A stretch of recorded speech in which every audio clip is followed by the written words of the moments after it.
ನಿಮಗೆ ನೆನಪಿರಬಹುದು 2023ರಲ್ಲಿ ಲೋಕಸಭೆ ವಿರೋಧ ಪಕ್ಷದ ನಾಯಕ ರಾಹುಲ್ ಗಾಂಧಿ ತಮ್ಮ ಸಂಸದ ಸ್ಥಾನವನ್ನ ಕಳೆದುಕೊಂಡಿದ್ದರು. ಮೋದಿ ಸರ್ನೇಮ್ ಬಗ್ಗೆ ನೀಡಿದ ಹೇಳಿಕೆ ಕೋರ್ಟ್ ಮೆಟ್ಟಿಲೇರಿ ಅವರ ಮೆಂಬರ್ಶಿಪ್ ರದ್ದಾಗುವಂತೆ ಮಾಡಿತ್ತು. ಆದರೆ ವಾಪಸ್ ಸದಸ್ಯತ್ವವನ್ನ ಪಡೆದಿದ್ದರೂ ಕೂಡ ಆದರೆ ಈಗ 2026ರಲ್ಲಿ ಮತ್ತೊಮ್ಮೆ ಇತಿಹಾಸ ಮರುಕಳಿಸುವ ಸಾಧ್ಯತೆ ಕಾಣಿಸ್ತಾ ಇದೆ. ಎಸ್, ರಾಹುಲ್ ಗಾಂಧಿ ಅವರ ಲೋಕಸಭಾ ಸದಸ್ಯತ್ವವನ್ನ ರದ್ದು ಮಾಡಬೇಕು, ಅವರನ್ನ ಸಂಸತ್ತಿನಿಂದ ಉಚ್ಚಾಟಿಸಬೇಕು ಅಂತ ಬಿಜೆಪಿಯ ಸಂಸದ ನಿಶಿಕಾಂತ್ ದುಬೆ ಈಗ ಲೋಕಸಭೆಯಲ್ಲಿ ಒಂದು ಗಂಭೀರವಾದಂತಹ ನೋಟಿಸ್ ಮೂವ್ ಮಾಡಿದ್ದಾರೆ. ಇದನ್ನ ಸಬ್ಸ್ಟಾನ್ಸಿಸ್ ಮೋಷನ್ ಅಂತ ಕರೀತಾರೆ. ಅಂದ್ರೆ ಇದು ಸುಮ್ಮನೆ ಒಂದು ದೂರಲ್ಲ ಅಥವಾ ಪ್ರಿವಿಲೇಜ್ ಮೋಷನ್ ಅಲ್ಲ. ಇದು ನೇರವಾಗಿ ರಾಹುಲ್ ಗಾಂಧಿ ಅವರ ಸದಸ್ಯತ್ವವನ್ನೇ ಟಾರ್ಗೆಟ್ ಮಾಡಿರುವ ಪ್ರಕ್ರಿಯೆ. ರಾಹುಲ್ ಗಾಂಧಿ ಅವರು ವಿದೇಶಿ ಶಕ್ತಿಗಳ ಜೊತೆ ಕೈ ಜೋಡಿಸಿದ್ದಾರೆ, ಭಾರತದ ವಿರುದ್ಧ ಪಿತೂರಿ ನಡೆಸುತ್ತಿದ್ದಾರೆ ಅನ್ನೋದು ನಿಶಿಕಾಂತ್ ದುಬೆ ಆರೋಪ.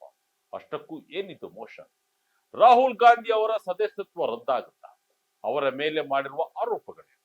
ಕಾಂಗ್ರೆಸ್ ಇದಕ್ಕೆ ಹೇಗೆ ರಿಯಾಕ್ಟ್ ಮಾಡ್ತಿದೆ? ಈ ಹಿಂದೆ ಈ ರೀತಿ ಯಾರಾದ್ರೂ ಅನರ್ಹವಾಗಿದ್ರ? ಬನ್ನಿ ಇವತ್ತಿನ ಈ ವಿಡಿಯೋದಲ್ಲಿ ಈ ಎಲ್ಲ ಅಂಶಗಳ ಕಂಪ್ಲೀಟ್ ಡೀಟೇಲ್ಸ್ ನೋಡೋಣ.